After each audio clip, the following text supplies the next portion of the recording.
Ese wigeze wibaza impamvu zimwe mu nyama, amata cyangwa amagi bishobora kugira uburozi butaboneka n'amaso?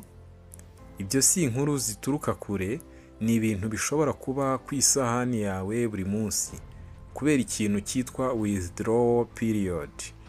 Ariko se ni iki? Kuki ari ingenzi? Ese mu Rwanda na Afurika irubahirizwa koko? Muri iki kiganiro tugiye kurebera hamwe icyitwa Withdrawal Period, igihe gitegerezwa ku borozi b'amatungo kugira ngo umuti ayo matungo aba yatewe ushire mu matungo, hanyuma ibiyakomokaho bibone gukoreshwa n'abantu bitangije umubiri w'abantu. Ngiye wabateguriye kandi ugiye kubagezaho ikiganiro, nitwa Ntakirutimana Samuel, nkaba nkoresha Sam Start kuri social media platforms zanjye zose. Tuguhaye ikaze. Withdrawal Period ni igihe cyagenwe n'abahanga mu buvuzi bw'amatungo hagati yo guha itungo umuti cyangwa urukingo rufite imiti, n'igihe cyemerewe kubagwa cyangwa gutangira gukamwa kugira ngo ibisigazwa by'imiti bishire muri iryo tungo, bive mu mubiri w'ayo matungo.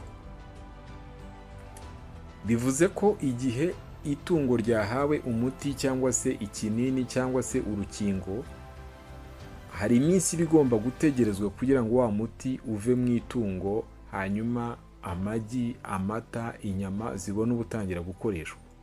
Ibyabonetse mu gihe icyo gihe kitarashira biba bikwiriye kumenwa, amagi akajugunywa, amata bikabuko, n'inyama ntibazirye. Ariko se birubahirizwa? Iyi minsi ituma imiti ikoreshwa mu matungo itarengera mu nyama, mu mata cyangwa se mu magi bigiye kuribwa. Nko ku byo FAO cyangwa se WHO batangaza, buri muti uba ufite withdrawal period yawo bitewe n'ubwoko bw'inyamaswa, imiti ikoreshejwe n'ingano yayo. Reka turebere hamwe igihe bimara. Igihe umuti umara ku matungo kiratandukanye. Nko ku nkoko za broiler ni hagati y'iminsi 5 na 14 bitewe n'umuti. Inka z'amatungo yo kubagwa ni hagati y'iminsi 14 na 28 kuri antibiotics zikomeye. Inka z'amata ni hagati y'iminsi 3 n'iminsi 7 kuri antibiotics zisanzwe. Inyama z'ingurube ni hagati y'iminsi 7 na 14. Amagi hari imiti isaba iminsi hagati y'7 na 14 mbere yo kugurisha amagi. Imyanzuro iva mu bushakashatsi bwa European Food Safety Authority EFSA bugaragaza ko kutubahiriza ibi bihe bituma ibiryo bigira chemical residue birenga ku gipimo cya MRL, maximum residue limit. Ingaruka ku mubiri w'umuntu iyo itubahirijwe: kubaka ubudahangarwa ku miti, umubiri ukamenyera imiti ntigire icyo igufasha mu gihe urwaye, icyo bita antimicrobial resistance. Allergy, skin reaction, bamwe bahita bagira uduheri cyangwa se kurwara uruhu, indwara z'impyiko, umwijima kubera imiti iharirwa muri ibi bice, kwangiza microbiome yo mu mara bigatera indwara z'ubura, imisemburo myiza mu nda.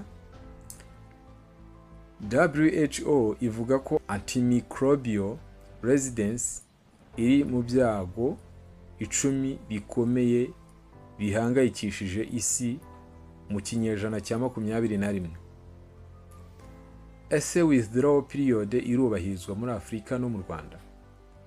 Mu Rwanda hari amategeko agenga ikoreshwa ry'imiti y'amatungo. RAB ifite amabwiriza, ariko raporo z'abashakashatsi zigaragaza ko abenshi mu borozi badakurikiza igihe kubera izi mpamvu: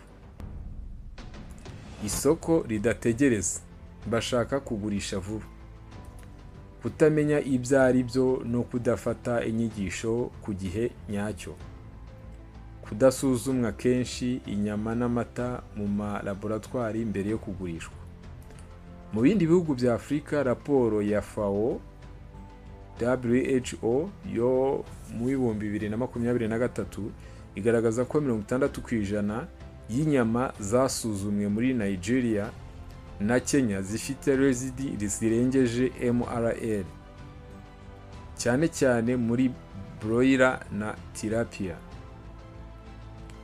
Ingamba dukwiriye gufata ni izihe? Ku borozi, murasabwa gusoma no kumenya igihe cyagenwe na buri muti, gukorana n'abavuzi b'amatungo b'abanyamwuga, abaveterineri, kwirinda kugurisha inyama, amata cyangwa se amagi mbere yo kurangiza igihe cyagenwe. Ku baguzi turasabwa iki? Kugura ku bacuruzi bizwi ko bakorana n'abagenzuzi bemewe, gusaba ibimenyetso byo gusuzuma lab test result ku bikomoka ku matungo.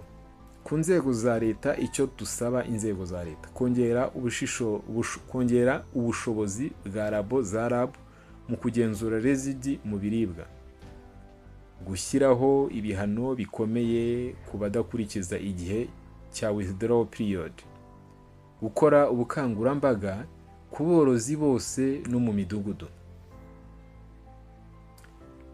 Igihe cyose tudaha agaciro withdrawal period, tuba duhitamo kugaburira imibiri yacu uburozi butaboneka. Uburwayi bushobora kuza si ikibazo cy'undi, ni icyacu twese. Ese ubutaha uzarya inyama cyangwa amata, uzaba uzi ko byubahirije igihe cya withdrawal period? Cyo nimureke twese dufatanyirize hamwe kurinda ubuzima bwacu, kuko amagara araseseka ntayorwa. Imana ikomeze ibarinde kandi bashoboze, dukomeze twite ku mpano ikomeye y'ubuzima twahawe.